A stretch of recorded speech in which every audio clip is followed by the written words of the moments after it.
1 April 2026 থেকে সারা দেশ জুড়ে জারি হচ্ছে 12টি নতুন নিয়ম। ব্যাংকের অ্যাকাউন্ট থেকে টাকা তুলতে পারবেন না, সোনা কেনার নতুন নিয়ম, Aadhaar card, PAN card, ration card, রান্নার গ্যাস, টাকা তোলার নিয়ম সহ 12টি নতুন নিয়ম সারা দেশ জুড়ে জারি হচ্ছে। তো বিপদে পড়ার আগে মনোযোগ সহকারে ভিডিওটিকে লাস্ট অব্দি কন্টিনিউ করবেন। আপনার ব্যাংকের অ্যাকাউন্ট আছে, প্যান কার্ড, আধার কার্ড, রেশন কার্ড, প্রত্যেকটা জিনিসই আছে, সোনাও আপনি কিনে থাকেন। তো সমস্ত বিষয়টা নিয়ে, তার পাশাপাশি ট্যাক্স ফাইল নিয়েও কিন্তু, ক্রেডিট কার্ড নিয়ে, এই সমস্ত কিছু নিয়ে মোট 12টি নতুন নিয়ম জারি হচ্ছে। তো এই সমস্ত কিছু জানাতে আজকের এই ভিডিও মনোযোগ সহকারে দেখবেন। ভিডিওটিকে প্রচুর পরিমাণে শেয়ার করবেন, সবাই যেন আপডেট সম্পর্কে জেনে রাখতে পারে এবং সমস্ত কাজ সেরে নিতে পারে, যেন কোনো রকম কারো সমস্যা না হয়। তাই রিকোয়েস্ট করবো ভিডিওটিকে প্রচুর পরিমাণে শেয়ার করবেন, সবাই যেন জানতে পারে। দেখুন বন্ধুরা, বলা হচ্ছে নিউ রুলস ফ্রম এপ্রিল 2026।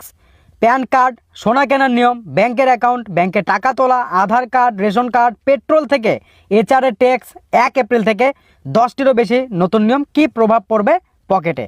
12-13টি নতুন নিয়ম আপনাদের জন্য 1 এপ্রিল থেকে শুরু হচ্ছে সারা দেশবাসীর জন্য। New rules 1 April 2026। নতুন 2026-27 অর্থবর্ষ শুরু হওয়ার সঙ্গে সঙ্গে 1 এপ্রিল থেকে বেশ কিছু গুরুত্বপূর্ণ নিয়মকানুন কার্যকর হবে, যা সাধারণ জনগণ, বিশেষ করে বেতনভোগী কর্মচারী এবং করদাতাদের উপর সরাসরি প্রভাব ফেলবে। এই সমস্ত কিছুই আপনার জেনে রাখা দরকার, এই নিয়মগুলো পালন করা দরকার, আদারওয়াইজ পড়বেন সমস্যায়। তো প্রথম থেকে দেখে নিন। 1 এপ্রিল থেকে সোনা বিনিয়োগের নিয়মে বড় বদল কার্যকর হচ্ছে।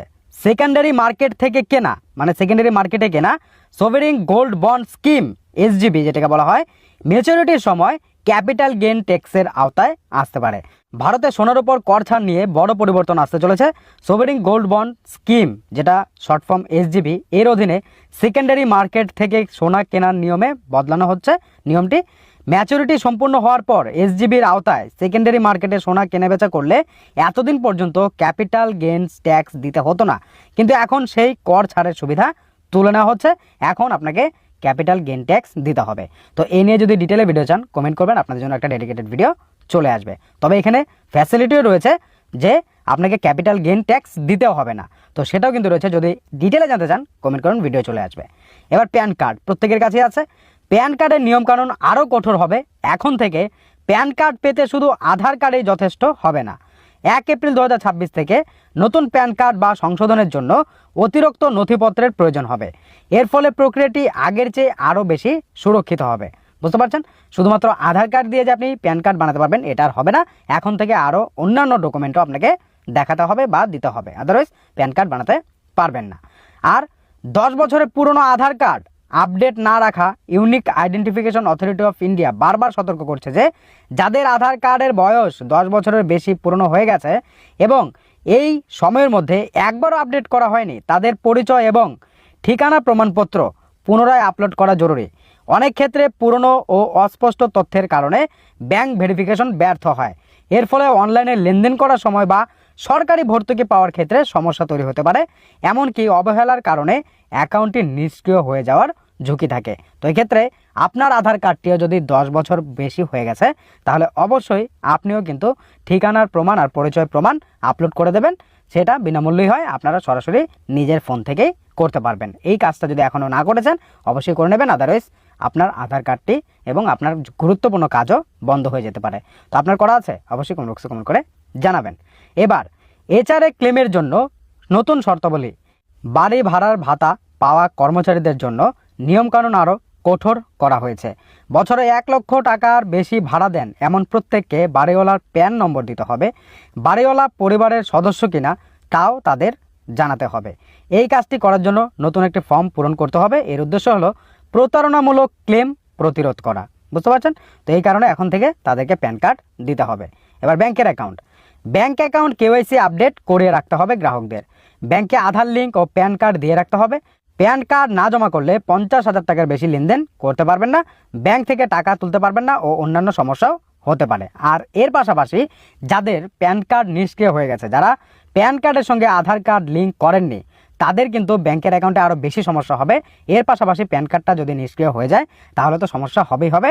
আপনি টাকা তুলতে পারবেন না, আপনি কোনো কাজের ক্ষেত্রে ব্যাংকের অ্যাকাউন্টটাকে ইউজ করতে পারবেন না, কোনোভাবেই আপনার কোনো কাজে আসবে না। তো সেক্ষেত্রে যদি আপনার প্যান কার্ডের সঙ্গে আধার কার্ড লিঙ্ক করা হয়নি তাহলে অবশ্যই সেই কাজটাও করে নেবেন। তো যদি না করে থাকে করে নিন, 1000 টাকা ফাইন দিয়ে আপনিও এখনও করতে পারবেন। তো কাদের কাদের এই কাজটা বাকি আছে অবশ্যই জানাবেন, অবশ্যই করে নিন এই এপ্রিলের আগে। ক্রেডিট কার্ডের লেনদেন ট্র্যাক করা। এখন থেকে বড় অঙ্কের ক্রেডিট কার্ড লেনদেনের তথ্য আয়কর বিভাগে জানাতে হবে। যদি আপনি ডিজিটালভাবে 10 লক্ষ টাকার বেশি বিল পরিশোধ করেন অথবা বছরে 1 লক্ষ টাকার বেশি নগদ অর্থ প্রদান করেন তবে এই তথ্য জানানো বাধ্যতামূলক হবে। আপনি যদি ক্রেডিট কার্ড ইউজার তাহলে এই আপডেটটা আপনার জন্য। যদি আপনি বছরে 1 লক্ষ টাকার বেশি নগদ অর্থ প্রদান করেন তাহলেও জানাতে হবে, 10 লক্ষ টাকা করলে তো জানাতেই হবে। তো এই নতুন নিয়মও 1 এপ্রিল থেকে লাগু হচ্ছে। ক্রেডিট কার্ডের মাধ্যমে কর পরিশোধের সুবিধা, করদাতারা এখন ক্রেডিট কার্ড ব্যবহার করে কর পরিশোধ করতে পারবেন, যদিও এর জন্য অতিরিক্ত ফি লাগতে পারে। মানে এখন আপনি কর পে করতে পারবেন ক্রেডিট কার্ড দিয়েও, তার জন্য আপনাকে অতিরিক্ত হয়তো টাকা দিতে হতে পারে। কোম্পানির ক্রেডিট কার্ড সংক্রান্ত নিয়মাবলী: যদি কোম্পানি কোনো কর্মচারীর ক্রেডিট কার্ডের বিল পরিশোধ করে তবে তা লাভ হিসাবে বিবেচিত হতে পারে, যদিও বিষয়টি করযোগ্য হতে পারে। তবে যদি খরচটি দপ্তরের কাজের জন্য হয় এবং এর নথি পাওয়া যায় তবে তা করযোগ্য নাও হতে পারে। বুঝতে পারছেন? তো এখানে কি বলা হচ্ছে, মানে কোনো কোম্পানি যদি কোনো কর্মচারীকে ক্রেডিট কার্ড দিয়েছে কোম্পানির তরফে, তো সেই ক্রেডিট কার্ডের বিলটা দেখা গেল কোম্পানি পে করলো, ঠিক আছে, তো সেটা যদি তারা কাগজ না দেখাতে পারে তাহলে সেটা প্রফিট হিসাবে দেখে তাদের কাছ থেকে ট্যাক্স নেওয়া হবে। আর যদি সে কাগজ দেখাতে পারে তাহলে সেটা করযোগ্য হবে না, মানে কোনো ট্যাক্স নেওয়া হবে না। তো এই নিয়মটাও করা হয়েছে সাধারণ মানুষের উপকারের জন্য। তারপর নতুন আয়কর আইন 2025 কার্যকর হলো। নতুন আয়কর আইন 2025 1961 সালের পুরনো আইনটিকে প্রতিস্থাপন করে 1 এপ্রিল 2026 থেকে কার্যকর হবে। এতে নিয়মকানুন পুনর্গঠন করা হয়েছে এবং ভাষা সরল করা হয়েছে। আয়ের সংজ্ঞা ও শ্রেণীবিভাগও আপডেট করা হয়েছে। এই নতুন আইনটি 2026-27 অর্থ বছর থেকে কার্যকর হবে, মানে সামনের মাস থেকে কার্যকর হতে চলেছে। বাড়িতে রান্নার গ্যাস সংক্রান্ত একটি নিয়ম যা সকলকেই মানতে হবে। কেন্দ্রীয় সরকারের পক্ষ থেকে রান্নার গ্যাসের অপব্যবহার রুখতে এবং প্রকৃত সুবিধাভোগীদের কাছে ভর্তুকি পৌঁছে দিতে এই নিয়ম আরও কড়াকড়ি করা হয়েছে। আপনি যদি নির্দিষ্ট সময়ের মধ্যে আপনার গ্যাস কানেকশনের সঙ্গে বায়োমেট্রিক যাচাইকরণ বা ইকেওয়াইসি সম্পন্ন না করেন তবে আগামী দিনে গ্যাস সিলিন্ডার বুকিং বা ভর্তুকি পাওয়ার ক্ষেত্রে বড় সমস্যায় পড়তে পারেন। তেল কোম্পানিগুলো ইতিমধ্যে ডিলারদের এই বিষয়ে কড়া নির্দেশ পাঠিয়েছে। আধার ইকেওয়াইসি বাধ্যতামূলক করা হয়েছে। এটা যদি না করা হয়, যাদের করা নেই বা যারা করবে না তাদের কাউকেই রান্নার গ্যাস সিলিন্ডার নাও দেওয়া হতে পারে। আপনারও যদি রেশন কার্ড থাকে অবশ্যই মনোযোগ সহকারে দেখুন। ভুয়ো রেশন কার্ড চিহ্নিত করতে দেশ জুড়ে শুরু হওয়া বিশেষ অভিযানের প্রভাব পড়ছে। এটাও প্রভাব পড়ছে পশ্চিমবঙ্গে। রাজ্যে ইতিমধ্যে 3 লক্ষের বেশি রেশন কার্ড বাতিল করা হয়েছে। মৃত ব্যক্তি রয়েছে, অন্যত্র স্থানান্তরিত ব্যক্তি রয়েছে, ঠিক আছে। নির্দিষ্ট আর্থিক সীমার ঊর্ধ্বে থাকা ব্যক্তিদের চিহ্নিত করতেই এই যাচাই প্রক্রিয়া চলছে। আর এটা করা দরকার, কারণ আপনারা দেখবেন যারা যাদের বিপিএল কার্ড থাকা দরকার তাদের কাছে আছে এপিএল কার্ড, আর যাদের কাছে এপিএল কার্ড থাকার কথা তাদের কাছে বিপিএল কার্ড। সেটা আপনারাও দেখে থাকবেন। এর কারণে কিন্তু ঝাড়াই বাছাই করা হচ্ছে এবং কার্ডগুলো বাতিল করা হচ্ছে। এটা আপনার কি মতামত জানাবেন। তবে এর মধ্যে কিন্তু অনেকের যোগ্য ব্যক্তিরও কার্ড বাতিল হতে পারে। কেন?